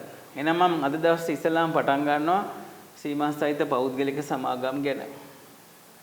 සීමා සහිත පෞද්ගලික සමාගම් ගැන පටන් ගන්න. එතකොට දැන් පිළිවෙලින් ලියාගෙන ආවහම තනි පුද්ගල සහ හවුල් ව්‍යාපාර සහ සීමා සහිත පෞද්ගලික සමාගම්. ඔයාලට මෙන්න මේක මතක ඇති. මෙන්න මේක මතක ඇති. තනි පුද්ගල ව්‍යාපාරික සිටිතු සමාජික සංඛ්‍යාව අවමය උපරිමය 1යි. හවුල් ව්‍යාපාරයේ අවමය උපරිමය 2.20යි. පෞද්ගලික සමාගමක අවමය 1යි උපරිමය 50යි. පොදු සමාගමක අවමය 1යි උපරිමය අසීමිතයි. මම මෙහෙම එකක් දානවා අනන්තය කියන ලකුණ. එතකොට මේ ඇවිල්ලා මෙන්න මේ වගේ පොදුවේ පාඩම් කරනකොට අපි මේවා පාවිච්චි කරනවා. තනි පුද්ගල ව්‍යාපාරයක, හවුල් ව්‍යාපාරයක, මෙතන සීමා සහිත පෞද්ගලික සමාගමක, මෙතන සීමා සහිත පොදු සමාගමක. මෙන්න මෙහෙම වෙන් කරගන්න පුළුවන් අපිට. මෙන්න මෙහෙම. මෙන්න මේ වගේ ලක්ෂණ වෙන වෙනම සංසන්දනය කරගත්තාම මම මේ පාඩම් ඉවර දවසේදී ඔයාලට මේ කෙටි සාරාංශය නැවත පෙන්නන්න. ඔයාලගේ ගෲප් වලට මම එක හදලා පිළිවෙලට දාන්නම්. එතකොට ඔබට පාඩම් කරගන්න හරි ලේසි. ඒ කියන්නේ සමාජික සංඛ්‍යාව 1යි 2.20යි 1.50යි 1යි අසීමිතයි. තව සම්පකාර ගත්තාම 10යි අසීමිතයි. වගකීම අසීමිතයි අසීමිතයි සීමා සහිතයි සීමා සහිත අන්න ඒ වගේ අපිට පාවිච්චි කරන්න පුළුවන්. හරි. එහෙමනම් පුතේ පෞද්ගලික සමාගමක් ගැන අපි කතා කරද්දි මෙන්න මේ කරුණු ටික අපිට අවශ්‍ය වෙනවා. මෙන්න මේ ටික හොඳට ධාරණය කරගන්න ඔයාලා. ඉතින් බලන්න දැන් ඔබට දින මේ තාක්ෂණික දියුණුවත් එක්ක කොරෝනා එකේ තිබ්බ ගැටලුව තර්ජනය ඔබට විශේෂ අවස්ථාවක් බවට පත් වෙනවා. ඔබට මේ early education පදනම මගින් මේ දැනුම විශේෂ දැනුම ඔබට නොමිලේ ලැබෙන එකත් ඉතාම වටින දෙයක්. අර ඉස්සර ලොකුවට පොතපත ලොකුවට කියවලා සංකීර්ණ ඔළුවට දාගන්න උත්සාහ කරන දේ ඔබට අහගෙන ඉඳලා ඒවා සජීවීව දැකලා නැවත ප්‍රශ්න ආයක් ආවොත් නැවත ඒ වීඩියෝ බලලා ධාරණය කරගන්න සරල ක්‍රමවේදයක් හැදලා තියෙන එක ඊටාම වටින දෙයක්. හරි. දැන් පෞද්ගලික සමාගමක ලක්ෂණ ගැන කතා කරද්දී පුතේ මෙන්න මේ ලක්ෂණ ටික විශේෂයෙන් වැදගත් වෙනවා.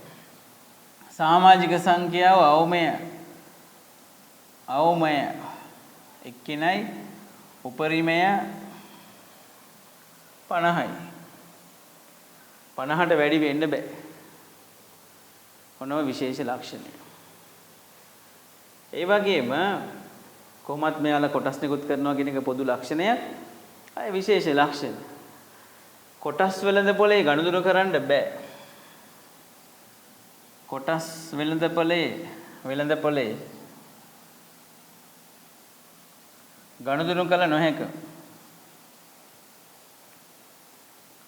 ගනුදෙනු කළ නොහැක.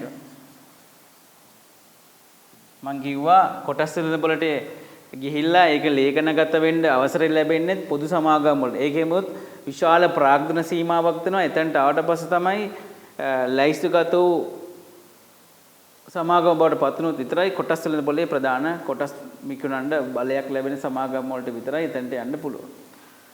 ඒතර පෞද්ගලික සමාගම විශේෂ ලක්ෂණය තමයි කොටස් වල බලේ කොටස් ගනුදෙනු කරන්න බෑ. කොටස් විකුණන්න බෑ. ඒක ලේඛනගත නෙමෙයි. විශේෂ පොදු සමාගමක් වෙන්නත් ඕනේ. ඒ ලයිස්තුගත සීමාවට යන්නත් ඕනේ. ඒ වගේම පෞද්ගලික සමාගමක පොතේ නම ලියනකොට මම මෙහෙම කෙටියෙන් උදාහරණයක් ගන්නම්. සීමා සහිත කියන වචනේ ඔහොම ලියන්නත් පුළුවන්. කෙටියෙන් සීස කියලා ලියන්නත් පුළුවන්. සීස සීමා සහිත. මම උදාහරණයක් ගන්නවා. සීමා සහිත තරංග පෞද්ගලික මෙන්න මේ නීතිමය තත්ත්වය. පෞද්ගලික සමාගම. මෙතන මේක මොකද්ද පොතේ නීතිමය තත්ත්වය? සීමා සහිත කියන වචනේ දිගටම ලියන්න පුළුවන්. සීමිත කියන වචනේ ලියන්න පුළුවන්. නැත්නම් සීමා සහිත සීස මේක වෙළඳ නාමය කියලා අපි හිතමු. වෙළඳ නමට පස්සේ වරහන් තුල මෙන්න මේ වචනේ පෞද්ගලික හේවත් පුද්ගලික නාමය ලිවීම අනිවාර්යයි. පැහැදිලිද? සීමා සහිත පෞද්ගලික සමාගමක නම ලියනකොට වෙළඳ නමට පසු ඔබ අහලා ඇති සමාගම ඒ දැකලා ඇති. වෙළඳ නමට පස්සේ වරහන් තුල පෞද්ගලික යන නම තිබීම අනිවාර්යයි. අපි ඉංග්‍රීසි මාධ්‍ය ලියනවා නම් මේකේ මුලට නම අපි කොහොම හරි කැපිටල් හරි සිංහල වලින් දාලා තරංග කියලා දාලා මෙතන කෙටියෙන් ඕනනම් PVT LTD තරංග ප්‍රයිවට් ලිමිටඩ් කම්පැනි මෙන්න මෙහෙම දාන්න පුළුවන්. ප්‍රයිවට් ලිමිටඩ් කියන එක දිගට දාන්න නේද කෙටි කරලා දාන්න අවසර දෙනවා. වරහන් තුල PVT LTD private limited company. ඔන්න විශේෂ ලක්ෂණයක්. නම් පෙළක් දීලා ඔයාලට මතකද 10 වසර අච්චුපොතෙත් මම දැකලා තියෙනවා. ඔබත් දැකලා ඇති. නම් පෙළක් දීලා තියෙනවා. ඒ මොන ව්‍යාපාර සංවිධානද කියලා හඳුනගන්න. තනි පුද්ගල ව්‍යාපාරද? හවුල් ව්‍යාපාරද? පැහැදිලිවම පෞද්ගලික සමාගමක්ද? පොදු සමාගමක්ද? ඒකෙත් ලයිස්තුගත පොදු සමාගමක්ද නැති එකක්ද? රාජ්‍ය සංස්ථාවක්ද? රාජ්‍ය දෙපාර්තමේන්තුවක්ද? රාජ්‍ය සමාගමක්ද? ඒ නම දැක්කහම ඔබට හඳුනගන්න පුළුවන් වෙන්න ඕනේ. එහෙම හඳුනගන්න පුළුවන් වෙන්නේ මේ විශේෂිත ලක්ෂණات එක්ක. හරි පුතේ. එහෙනම් ඒ වගේම මෙවැනි පොදු සමාගමක කොටස් නිකුත් කරාම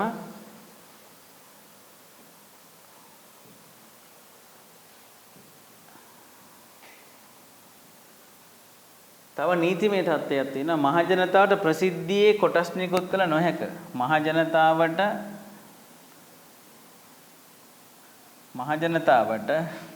ප්‍රසිද්ධියේ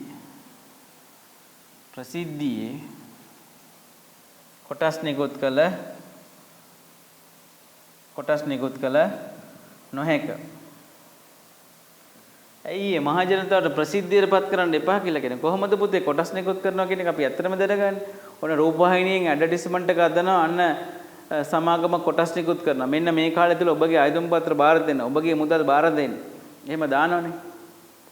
රූපවාහිනිය, ගුවන්විදුලිය, පුවත්පත්වල ඒ ආයතන හරහා දැන්වීම් වල ආයතන තුල දැන්වීම් පෝරවල අන්න මහජනතර පුළුවන් තරම් පුළුල් මාධ්‍යයන් භාවිත කරලා ප්‍රසිද්ධියටපත් කරනවා. ඒතර ඒවා දැනුවත් වුණාම තමයි පුතේ මිනිස්සු කොටස් මිලදී ගන්න එන්නේ. අපිට ආයුධම් පත්‍ර එවන්න, සල්ලි එවන්න. හැබැයි පෞද්ගලික සමාගමකට ප්‍රසිද්ධියේ කොටස් නිකුත් කරන්න එපා කියන වාක්‍යයක් තියෙනවා. එහෙම කියන්නේ ඔයාලට මතක ඇති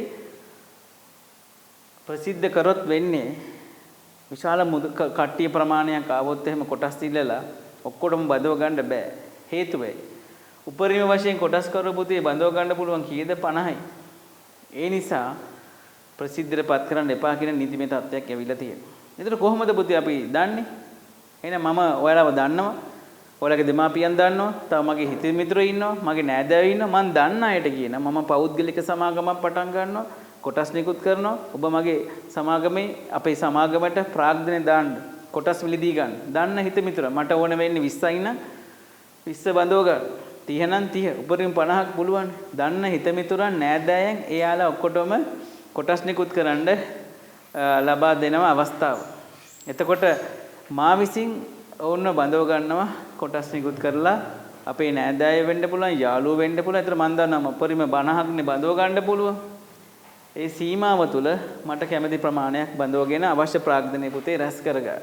හරිද? ඒ නිසා මේ නීතිමය ප්‍රශ්නේ හොඳට මතක තියාගන්න 2007 අංක 7 දරන සමාගම් පනත යටතේ පෞද්ගලික සමාගම ප්‍රයිවට් ලිමිටඩ් කම්පැනි එකට මහ ජනතාවට ප්‍රසිද්ධි කොටස් නිකුත් කරලා නොහැක කියන්නේ අන්න ඒ නිසා. ඇයි?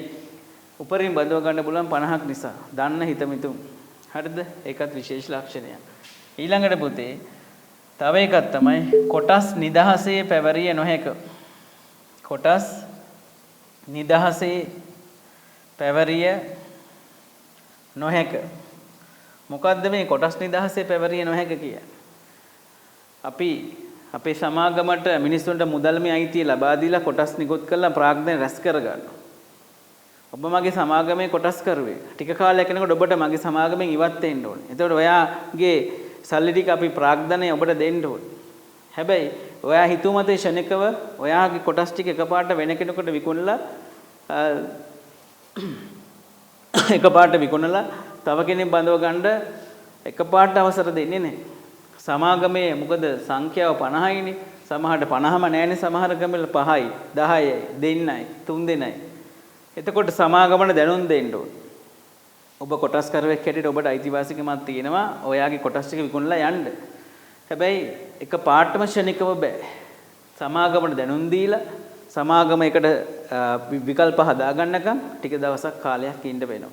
ඊට පස්සේ ඔබට පුළුවන් කොටස් ටික පවර්ලා අයින් වෙන්න. ශනිකව හිතුව මතේ මම පොදු සමාගම වලට ආවට පස්සේ පෙන්නන්න සමහර කොටස් වල පොලේ තියෙන කම්පැනි වල අධ්‍යක්ෂ මණ්ඩලයේ කොටස් කරුවව දන්නේ නැහැ. අංක වලින් තමයි දන්නේ මෙන්න මෙච්චර ප්‍රමාණයක් ඉන්නා මෙච්චර ප්‍රමාණයකට ලාභාංශ ලැබෙනවා කියලා.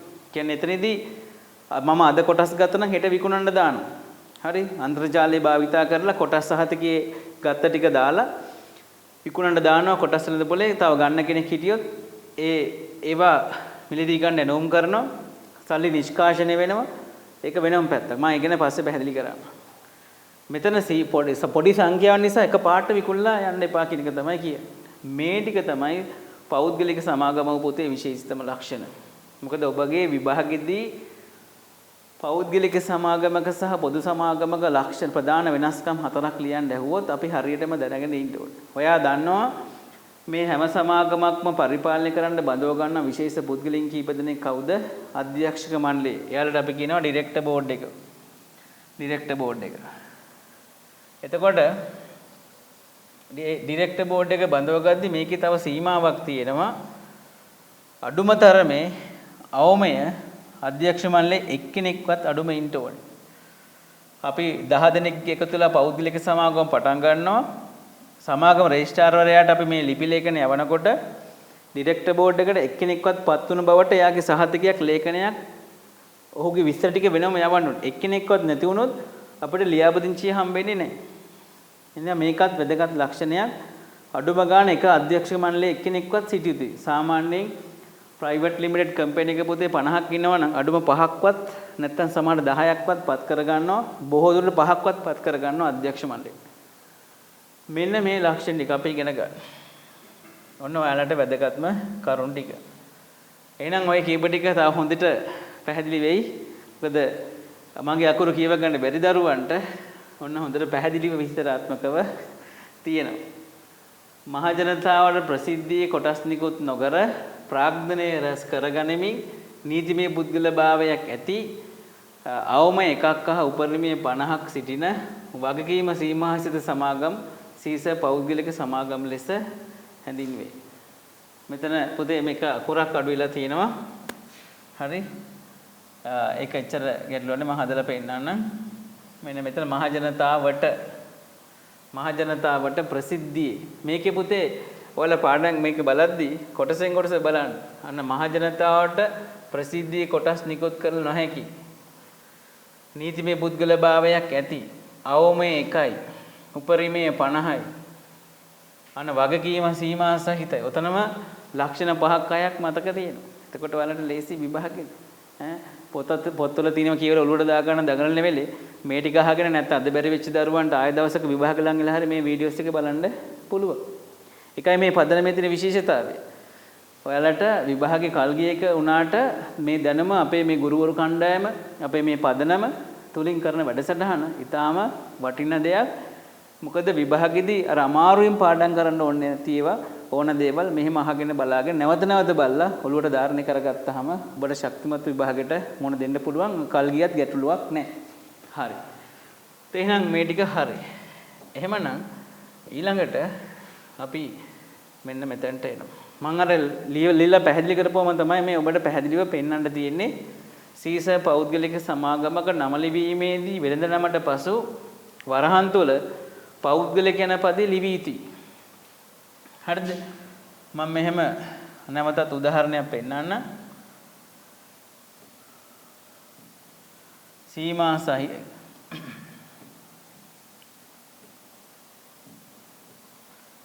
සහිත මම මේ කියන දේ පුතේ. සීමා සහිත මම මගේම නම වෙළඳ නමක් හැටියට මම පාවිච්චි කරන්නම්. තරංග වරහන් තුල පුතේ මම කිව්ව දේ මොකද්ද? වරහන් තුල පෞද්ගලික මෙන්න මේ පදේ ලිවීම අනිවාර්යයි. නැත්තම් ඉංග්‍රීසියෙන් ලියනකොට PVT private limited company කියන එක දාන්න ඕනේ අනිවාර්යයි. එතකොට දන්නවා මේක පෞද්ගලික සමාගම. මෙන්න මේ ලක්ෂණය තමයි මේ කියන්නේ. නම ලිවීමේදී වෙළඳ නමට පසු පෞද්ගලික යන පදේ ලිවීම අනිවාර්ය වේ. හරි. අපි ඊළඟ ලක්ෂණයට යනවා.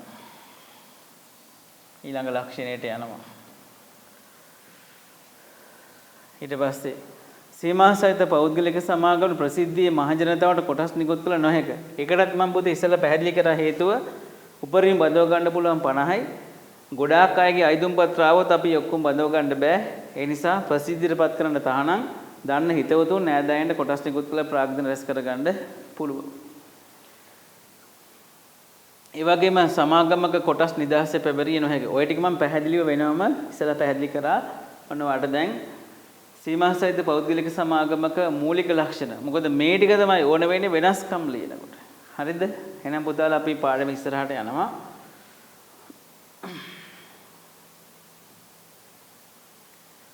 සීමා සහිත පෞද්ගලික සමාගම් වල ලක්ෂණ. දැන් අර කෙනෙක් කල්පනා කර ඉස්සෙල්ලත් ලක්ෂණ තුනක් පෙන්නනවා ආයෙත් ලක්ෂණ මොනවද කියලා. දැන් ඔයාට විභාගෙදී පිටු ගානක් පාඩම් කරනට වැඩිය මෙන්න මේ ටික මතක තියාගන්න. ඔයාලා දැන් ෆෝන් එකකින් සම්බන්ධ වෙන්න නම් ඔයාලට ස්ක්‍රීන්ෂොට් එකක් ගහලා තියාගත්තත් ඇති. නැවත බලන්න. නැත්නම් අපේ Girls Education YouTube නාලිකාව තුළ ඕන වෙලාවක අපිට තියෙනවා ඒක බලන්න. එනිසා ගැටලුවකුත් නැහැ. මෙන්න මෙහෙම දුන්නාම ලේසිනේ. නෝට් එකක් පිටු ගන්න ලියනවාට අයිතිය. කොටස්කරුවන් සතුයි. අයි කොටස්කරුව වෙන්නේ සමාගමක ප්‍රාග්ධන රැස් කරගද්දී නිකුත් කරන කොටස් වර්ගය තමයි සාමාන්‍ය කොටස්. ඒ කොටස් ඔයාලා මිලදී ගත්තාම සමාගමේ සැබෑ අයිතිකරු බවට පත් වෙන්නේ ඔයාලා. ප්‍රාග්ධනයේ කොටස්කරු. ප්‍රාග්ධනයට දායක වෙනවා. ඒ නිසා තමයි කොටස්කරු හෙවත් අයිතිකරු බවට පත් වෙන්නේ. දැන් මුලට ගියොත් තනි පුද්ගල ව්‍යාපාරයක අයිතිය තනි පුද්ගලයෙකු සතුය. හවුල් ව්‍යාපාරයක අයිතිය හවුල්කරුවන් සතුය. සමාගමක අයිතිය කොටස්කරුවන් සතුය. අන්න ඔය වගේ වලට පුළුවන් වෙන්න ඕනේ. හරි.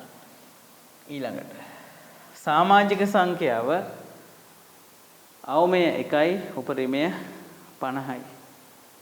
ඒක පැහැදිලි. ප්‍රාග්ධනයේ කොටස් නිකුත් කිරීමේ ලියාපදිංචි අනිවාර්ය වේ. දෙකද දැන් මේවත් එක්ක ඔළුවට එන්න ඕනේ.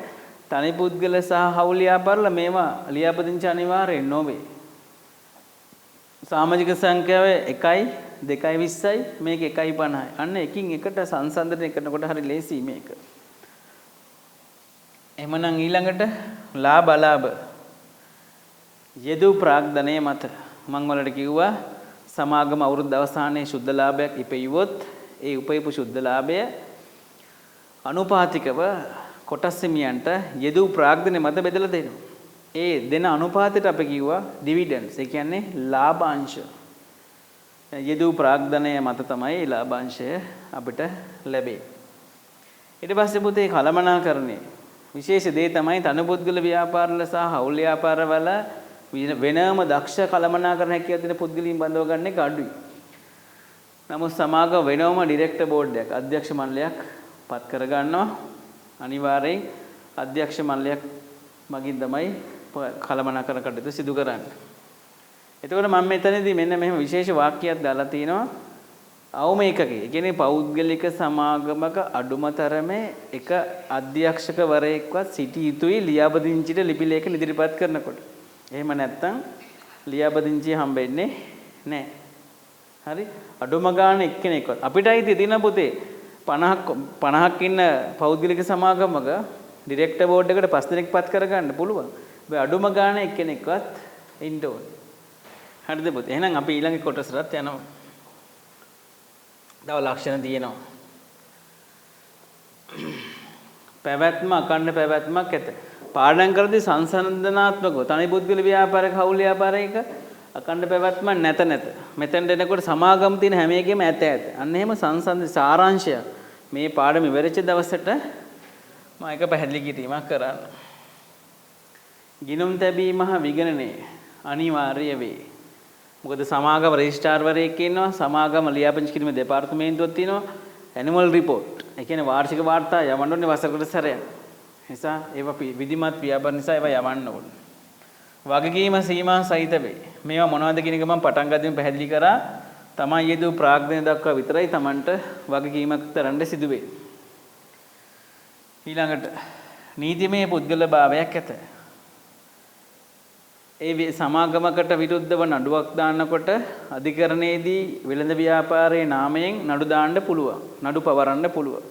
නීති ඉදිරියේදී වෙළඳ නාමය පුද්ගලයෙක් ලෙස පිළිගන්නවා. ඔයාලට මතක ඇති තනි පුද්ගල ව්‍යාපාරවල සහ හවුල් ව්‍යාපාරවල ඉගෙන ගත්ත නීතිමය පුද්ගලභාවය නැත.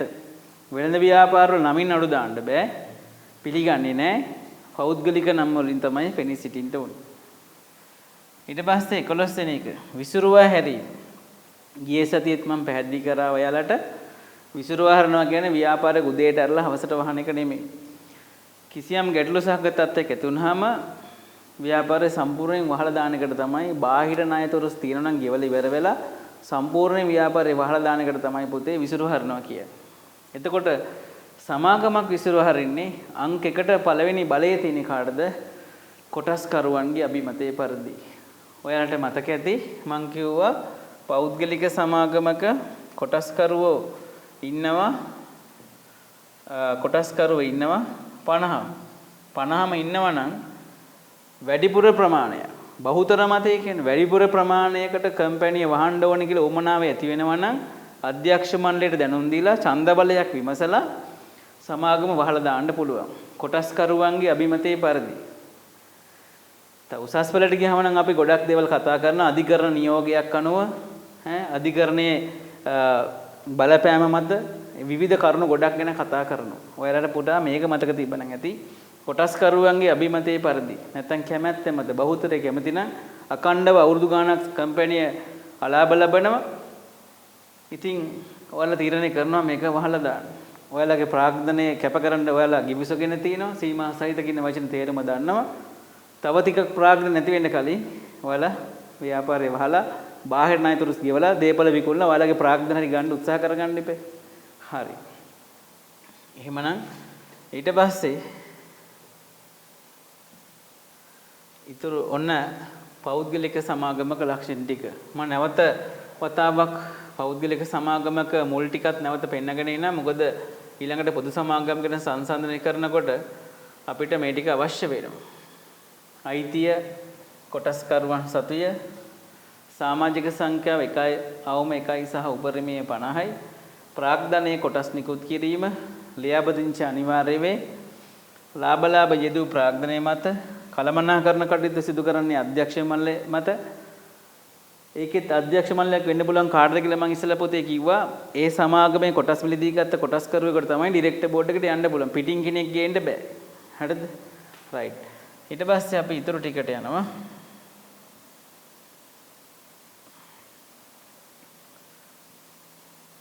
පැවැත්ම අකණ්ඩ පැවැත්මක් තියෙනවා. ගිණුම් තැබීම හා විගණනය අනිවාර්ය වේ. වගකීම සීමා සහිත වේ. නීතිමය පුද්ගලභාවයක් ඇත. විසිරුව හැරීම කොටස්කරුවන්ගේ අභිමතයේ පරිදි. හරි. මෙච්චර වෙලා පොතේ අපි කතා කරේ මොනවද? සීමා සහිත පෞද්ගලික සමාගම් වල ලක්ෂණ. දැන් සමාගම් වල අපි මුලින් ඉඳන් හොඳ පැහැදිලි කිරීමක් අපිට තියෙනවා. හොඳ අවබෝධයක් තියෙනවා. මොකද සාමාන්‍ය පෙළ මට්ටමේදී සමාගම් කියන විශේෂය තුල පුතේ පෞද්ගලික සමාගම් සහ පොදු සමාගම් ගැන තමයි අපෙන් අහන්නේ. ඒ නිසා ඒ ගැන මූලික ටික දැන් තිබ්බනම් අපිට ඇති. අපි එහෙමනම් ඊළඟ කොටසට යනවා. ඊළඟට සීමා සහිත පොදු සමාගම්.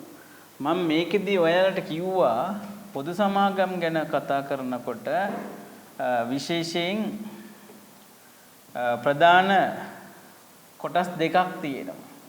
පොදු සමාගම් ගැන කතා කරද්දී කොටස් දෙකක් තියෙනවා. එකක් තමයි සීමා සහිත ලයිස්තුගත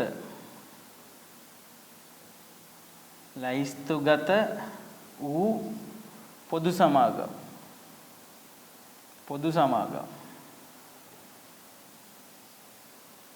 ලයිස්තුගත වූ පොදු සමාගම්. listed company. ලයිස්තුගත වූ පොදු සමාගම්. කොටස් වලට යන්න නම් විශාල මිලියන ගණනක ප්‍රාග්ධනයක් පෙන්වන්න ඕනේ. ඒ අවශ්‍යතාව ඉටු කරාට පස්සේ කොටස් වල පොලේ මේන් බෝඩ් එක ප්‍රධාන පූර්ව ඒකේ ඒ ලිස්ට් එකේ ඇතුළත් කරලා ඒ බෝඩ් එකේ නම දානවා. එතකොට ලංකාවේ වැඩිම ප්‍රාග්ධනයක් තියෙන සමාගම් ටික තමයි සීමාසිත ලයිස්තුගත වූ පොදු සමාගම්. සාමාන්‍යයෙන් මේ වෙනකොට 250 ගණන් 260 ගණන් කාලෙන් කාල සමහර ආයෝජක එනවා සමහර අය අයින් වෙනවා 240ත් 50ත් 60ත් ওই ගණන් අතර ලංකාවේ ලයිස්තුගත වූ පොදු සමාගම් ඉන්නවා. නිශ්චිතව සංඛ්‍යාව මට දැන් අද ගෙදගේ ඊයේ වෙනකොට 243ක් තියෙනවා කියලා. නමුත් හෙට වෙනකොට සමහරලාට වැඩි වෙලා තියෙන්න පුළුවන්. තම සමහරට එක සමාගමක් අයින් වෙලා තියෙන්න පුළුවන්. ඒ නිසා මේක පොඩ්ඩක් වෙනස් වෙනවා. ඒ වගේම මම ඊළඟට ගත්ත තව එකක් තමයි පොදු සමාගම් වල සීමා සහිත ලයිස්තුගත නොවූ පොදු සමාගම්. සීමා සහිත ලයිස්තුගත නොවූ පොදු සමාගම්. සීමා සහිත ලයිස්තුගේ පොදු සමාගමත් අර මූලික ලක්ෂණ එක සමානයි. හැබැයි කොටස් වල පොලේ ලේඛනය ගත වෙලා නැහැ. පස්සේ කාලෙක එයාලගේ ප්‍රාග්ධනය වැඩි වුණාම නීතිමය අවශ්‍යතා ඉටු කරාට පස්සේ ලයිස්තුගත වෙන්න පුළුවන්. නමුත් මූලික ලක්ෂණ මේ දෙකම එක සමානයි. මේ කම්පැනි දෙක අපි හඳුනගන්නේ කොහොමද? මෙවැනි කම්පැනියක නමක් හඳුනගන්නේ කොහොමද? අපි නමක් ලියනකොට විශේෂ දේ තමයි අපි ඉදිරි දේවල් ගැන කතා කරනවා. පොදු සමාගමක ගැන කතා කරද්දී මුලින්ම අපි බලමු නිර්වචනය. දැකලා ඇති සමහර පොදු සමාගම් වල පුතේ වෙළඳ නමට අගට PLC කියලා දානවා. PLC Public Limited Company. ඒ කියන්නේ සිංහලෙන් ලියනවා නම් වෙළඳ නමට පස්සේ වරහඳුල පොදු කියන වචනේ ලියනවා. සමහර වගේ ලියන්නේ නැහැ. සමහර අයගේ වෙළඳ නමට අගට PLC කියලා කැපිටල් අකුරින් දාන්නේ නැහැ. ඒ යොදන විදිහ අනුව අපිට කියද හැකි මේක කොටස් වල පොලේ ලේඛනගත වෙච්ච එකක් මේක නැති එකක්. හරි. ඊට කලින් අපි නිර්වචනය බලමු. මහජනතාවට ප්‍රසිද්ධියේ කොටස් නිකුත් කළ හැකි. මහජනතාවට ප්‍රසිද්ධියේ කොටස් නිකුත් කළ හැකි. නීතිමය පුද්ගල භාවයක් ඇති. මේකෙත් අවම එකක් හා උපරිමේ සීමාවක් නැති. ඒ කියන්නේ අන්න දැක්කද? පෞද්ගලික සමාගමකට නම් මහජනතාවට ප්‍රසිද්ධි කොටස් නිකුත් කරන්න අවසර දීලා තිබෙන්නේ. ඇයි ඒ උපරිම බඳව ගන්න පුළුවන් පුතේ කීයද? 50යි. මේකේ උපරිමේ සීමාවක් නැති නිසා 100ක් 200ක් 300ක් එවැනි ආකාරයෙන් බඳව ගන්න පුළුවන්. ඒ නිසා ප්‍රසිද්ධියටපත් කළ ලංකාවේ තියෙන ප්‍රධාන මාධ්‍ය ඕනම එකක් කරා ප්‍රසිද්ධියටපත් කරාම දන්න මිනිස්සු ඒ කම්පැනි ගැන දන්න කම්පැනියක් නම් ඉතා ඉක්මනින් කොටස් මිලදී ගන්න ආයතන පත්‍ර එවනවා. මුදලුත් එවනවා. ටික ටික ගෙවන්නත් පුළුවන්. එතකොට ඒකයි උපරිමයේ සීමාවක් නැති නිසා තමයි ප්‍රසිද්ධිය කොටස් නිකුත් කරන්න අවසර දීලා තියෙන්නේ. සමාජිකයන්ගේ කොටස් හිමියන්ගේ වගකීම සීමා සහිතයි. එනම් පෞද්ගලික පොදු සමාගමක ඔතනින් අපි තව ටිකක් ඉස්සරහට යනවා. ඔයාගේ ඔළුවේ තියෙන්න ඕනේ, ඔයාගේ මතකයේ තියෙන්න ඕනේ පුතේ මොකද්ද? පොදු සමාගම් වර්ග දෙකක් තියෙනවා. එකක් ලයිස්තුගත වූ සමාගම්, ලයිස්තුගත නොවූ. එhmenan අපි ඊළඟ කොටසට තව ටිකක් ඉස්සරහට යනවා. මෙහෙම. මෙම සමාගම් වලට ප්‍රසිද්ධියේ කොටස් හා නායකර නිකුත් කළ හැකිය. දැන් ඔන්න පුතේ අලුත් වචනයක් එනවා කොටස් සහ නායකර. කොටස් කියන එක මම ඔයාලට ඇඳලා පෙන්නුවා කොටස් නිකුත් කරන විදිහ. නායකර කියන්නේ පුතා මම මේකට කලින් කියන්නම් තනි පුද්ගල ව්‍යාපාරයක. අයිතිකරුවා විසින් යොදවන ප්‍රාග්ධනයේ හිමිකරුවන්ගේ ප්‍රාග්ධනය. බැංකුවකින් වගේ ණයක් ගත්තොත් ඒක ණය ප්‍රාග්ධනය.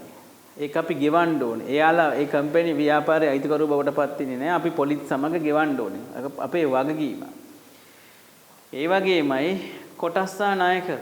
කොටස් කියන එක ව්‍යාපාරයේ අයිතිකරුවන්ගෙන් එක්රැස් වෙන මුදල. ණයකර කියන්නේ ලියවිල්ල. සමාගමකට ප්‍රාග්ධනය කොටස් නිකුත් කළ සල්ලි මදි නම් ණයකර කියන ලියවිල්ල නිකුත් කරන විධිමත් ලේඛනයක්. ඒ ණයකර ලියවිල්ලට සල්ලි ආයෝජනය කරන අයට සමාගම කියන අවුරුද්ද අවසානයේ පොලියක් අපි ගෙවනවා.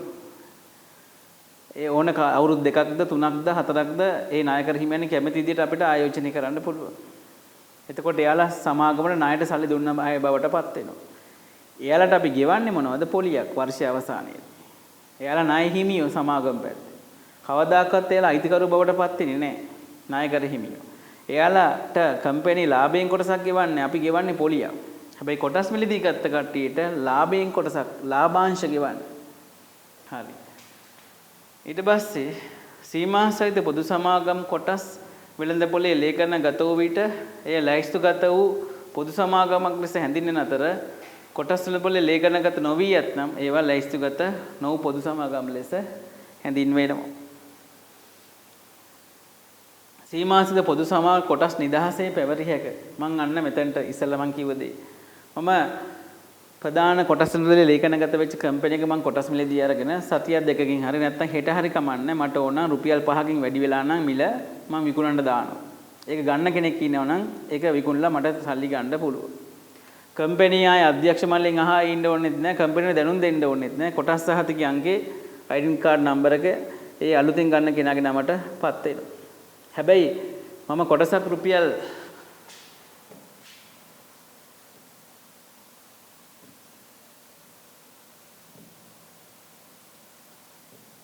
කොටසක් මිලදී ගත්තේ රුපියල් 30ට කියලා හිතන්න. 30ට මිලදී අරගෙන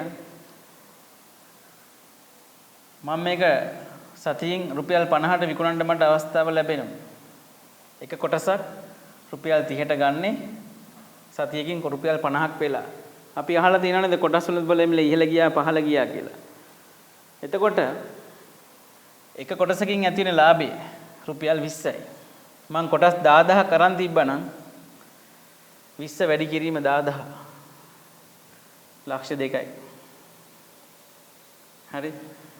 මේවට අපි කියන පුතා ප්‍රාග්ධන ලාභ. මිලදී ගත්තේ රුපියල් 30කට එක කොටසක් 50ට වික්කහම එක කොටසකින් ඇති වෙන ලාභය රුපියල් 20යි. මේකට පුතා කියනවා ප්‍රාග්ධන ලාභ. ප්‍රාග්ධන ලාභ. හරි. මං ආයෝජනය කරු මුදලට වඩා මට සතියකින් දෙකකින් අන්න මට ලක්ෂ 2ක ලාභයක් ආවා. හැබැයි අවුරුද්ද අවසානයේ කම්පැනි අවුරුද්ද අවසානයේ උපයන ශුද්ධ ලාභය ඒ ශුද්ධ ලාභයෙන් ආය අපිට ලාභාංශ හම්බෙන්නේ නැහැ. ඔබ සමාගමේ කොටස් කරුවෙක් නෙමෙයි එතකොට. ඔබගෙන් කොටස් මිලදී ගත්තේ සමන් කියන පුද්ගලයා නම් ඒ සමන්ට තමයි මේ කොටස් වල කම්පැනි උපයපු ශුද්ධ ලාභයෙන් කොටස හම්බෙන්නේ යාට. ඔයාලට කම්පැනි අයිතිය නැහැ.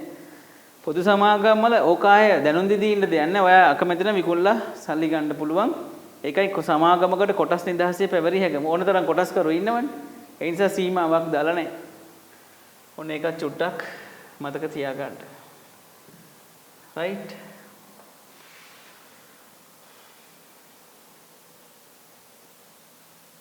අන්න දැන් අපි එනවා දැන් පොදු සමාගමක ලක්ෂණ. පෞද්ගලික සමාගමක ලක්ෂණ ගොඩාක් සමාන ඒවා තියෙනවා පුතේ පොදු සමාගම් වලට. පැහැදිලිද? පෞද්ගලික සමාගම් වල ලක්ෂණ කීපයයි වෙනස් වෙන්නේ පොදු සමාගමක. ඒ නිසා අපිට මතක තියාගන්න පුළුවන්. බලන්න. අයිතිය කොටස්කරුවන් සතුය. දෙකේ මෙහෙමනේ.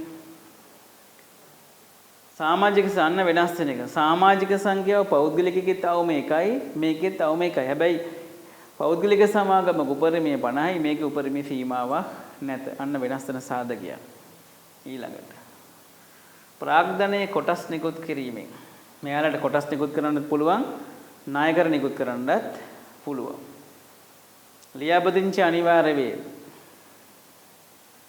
ලාභ යෙදූ ප්‍රාග්ධනයේ මත කළමනාකරණයේ අධ්‍යක්ෂ මණ්ඩලයක් මගින් ඔයාලට පුතේ මතක ඇති පෞද්ගලික සමාගමක කොටස් නිකුත් කිරීමේ සම්බන්ධයෙන් අපි කොටස්කරු පත් කරගත්තට පස්සේ ඒගොල්ලොන්ගේම අධ්‍යක්ෂ මණ්ඩලය පත් කරගන්නේ. මම ඔයාලට කිව්වා පෞද්ගලික සමාගමක අඩුම ගානේ අධ්‍යක්ෂ මණ්ඩලයේ අඩුම එක්කෙනෙක්වත් සිටිය යුතුයි නිල වශයෙන් එයාගේ ලේඛනයක් තුන පුරවලා සහතික කරලා කැමැති බවට සහතික කරන්න. පොදු සමාගමකත් අධ්‍යක්ෂ මණ්ඩලයේ අඩුම අවමේ දෙන්නෙක් ඉන්න ඕනේ කියන එක අනිවාර්ය කරලා තියෙනවා සමාගම පනතේ. පොදු සමාගම කොටස්කරුවෝ 200ක් ඉන්නවා නම් ඩිරෙක්ටර් බෝඩ් එක 10ක්වත් පත් කරගන්න පුළුවන්. අපිට ඒකේ අයිතිය තියෙනවා. හැබැයි අඩුම ගානේ දෙන්නෙක්වත් ඉන්න ඕනේ. ඒ නිසා ඒක ඊටාම වැදගත්. පෞද්ගලික සමාගමකින් පොදු සමා වෙනස් වෙන ප්‍රධාන සාධකයක්. චුට්ටක් බලන්න ඒ කරුණ ටික.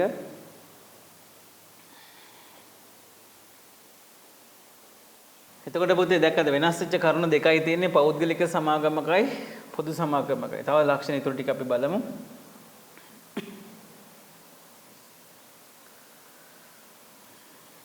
පැවැත්ම අඛණ්ඩ පැවැත්මක් ඇත. ඒ වගේම ගිණුම් තැබීම විගණනය අනිවාර්ය වේ. වගකීම සීමා සහිත වේ.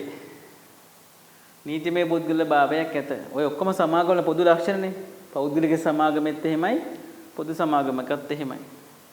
විසිරුව හැරීම කොටස්කරුවන්ගේ අභිමතයේ පරිදි.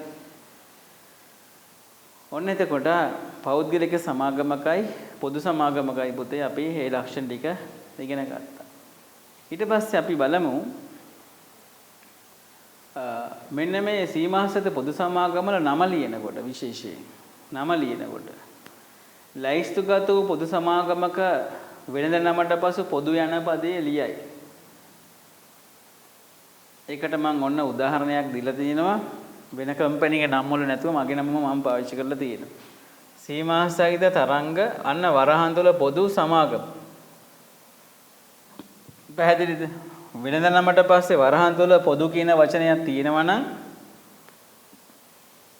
එහෙම නැත්නම් ඉංග්‍රීසියෙන් ලියනවා නම් තරංග PLC. පුතා මේ PLC කියන එක කැපිටල් ලකුණු වලින් ලියන්න ඕනේ. මම නිකන් උදාහරණයක් ඩයලොග් බලන්න ඩයලොග් PLC. එහෙනම් එහෙම PLC තියෙන කම්පැනි එක නමක් දැක්කම ඔයාලට තේරෙන මේව තමයි කොටස්වල බලේ දැනට පැහැදිලිව පිළිගත්ත ලේඛනගත වෙච්ච සමාගම. සිංහලෙන් තිබ්බොත් වරහන් තුල පොදු කියන පදේ තියෙනවා නම් ඒවා තමයි පුතේ ලයිස්තුගත වූ පොදු සමාගම් බවට පත් වෙන්නේ. හරිද? මෙන්න මේවා තමයි හොඳට උදාහරණ විභාගෙ දෙනවා ලිස්ට් එකක්.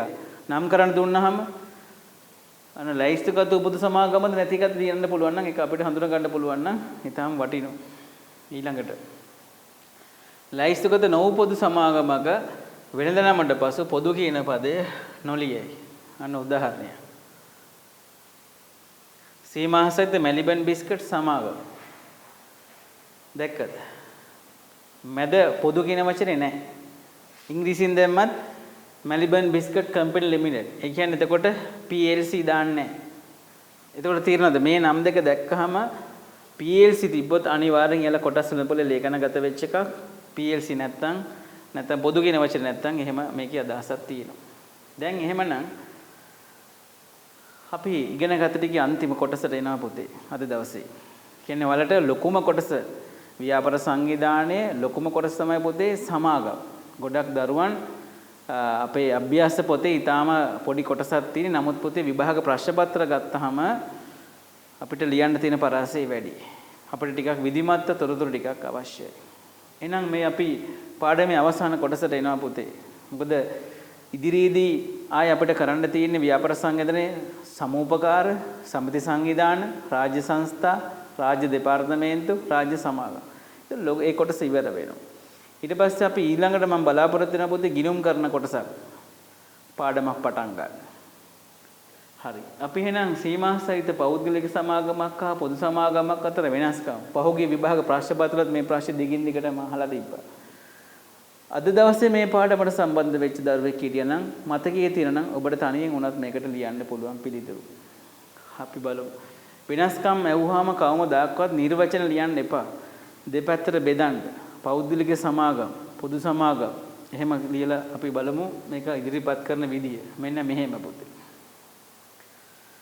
සීමාසහිත පෞද්ගලික සමාගම් සහ සීමාසහිත පොදු සමාගම් මේකෙත් ප්‍රභේදන දෙකක් තියෙනවා කියන එකත් අවබෝධයක් තියෙන්න ඕනේ. මේ බලන්න. සමාජික සංඛ්‍යා අවමය 1කේ උපරිමය 50කේ. මේකේ මෙතන අවම එකකේ උපරිමයේ සීමාවක් නැහැ. මෙතන පුතා මේ ඕම එකේ වල ගණන් ගන්න එපා. මෙතන අයන්න හෙන්න ඕනේ. හරි? අවම එකකේ උපරිමයේ සීමාවක් නැත. හරි?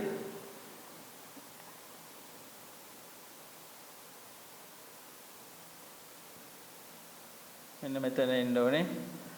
අවම සමාජික සංඛ්‍යාව 1යි උපරිමයේ සීමාවක් නැත. සිටියුතු අවම අධ්‍යක්ෂ මණ්ඩලය එකකි. අඩුම ගන්න එක අධ්‍යක්ෂ මණ්ඩලයක ඉන්න ඕන කෙනෙක් අනිවාර්ය කරලා තිනවා. අපි කැමති නම් 5ක් 6ක් පත් කරගන්න පුළුවන්. සිටියුතු අවම අධ්‍යක්ෂ මණ්ඩලය දෙකකි. අඩුම ගානේ පොදු සමාගමක ඩිරෙක්ටර් බෝඩ් එකේ දෙන්නෙක්වත් අනිවාර්යෙන් පෙන්වන්න ඕනේ. එයාට දෙනවා ලේඛන පුරවන්න ඕනේ. ඒවා අත්සන් කරන්න ඕනේ කැමැති බවට. ඊළඟට ප්‍රසිද්ධියේ කොටස් නිකුත් කළ නොහැක. දන්න හිතවතුන්ටනේ අපි කොටස් නිකුත් කරන්නේ පෞද්ගලික සමාගමක. ප්‍රසිද්ධියේ කොටස් නිකුත් කළ හැක. ජනමාධ්‍ය ඕන මාධ්‍යයක් ප්‍රචාරණයක් පාවිච්චි කරන්න පුළුවන්. කොටස් නිදහසේ පැවරිය නොහැක. කොටස් නිදහසේ පැවරිය හැක. ඔන්න පෞද්ගලික සමාගමක සහ පොදු සමාගමක අතර තියෙන ප්‍රධාන වෙනස්කම් ටික. පැහැදිලිද? මේ වගේ තමයි පිළිතුරේ අපි කොමර්ස් වලදී ලියන්න. සමහර දරුවන් මේ නිර්වචන දෙකක් ලියනවා ලකුණු හම්බෙන්නේ නැහැ. ඒ නිසා මේ වගේ මට්ටමට පිළිතුරු ලියන්න හුරු වෙන්න. අපිට පාඩමේ ලොකුම වැදගත්ම කොටස තමයි පුතේ අපි පාවිච්චි මේ ඉගෙන ගත්තේ. එතකොට මේ වෙනකොට පුතේ සම්පූර්ණයෙන්ම විශේෂම දේ තමයි තනි පුද්ගල ව්‍යාපාර, හවුල් ව්‍යාපාර, සමාගම්. සමාගම් වලත් පෞද්ගලික සමාගම් සහ පොදු සමාගම් පැහැදිලිවම අපි ඉගෙන ගත්තා. සාරාංශයක් ඔයාලට මේ පාඩම ඉවරනාට පස්සේ පොදුවේ මම ගෲප් වලට දාන්නම්. ඒක වෙනම පාඩම් කරගන්න විභාගයට යනකොට කෙටි කරුණු ටික. ඒ කියන්නේ මෙහෙම අදහසක්. අපි ගත්තොත් එහෙම මෙහෙම අදහසක් අපි ගමු. ඉඩ දිනද. මෙන්න මෙහෙම. අපිට ලක්ෂණ කීපයක් ගත්තොත් පුතේ. තමයි පාඩම් ඔක්කොම ඉවර කරපු දවසට මම එහෙම එකක් දෙන්නම්.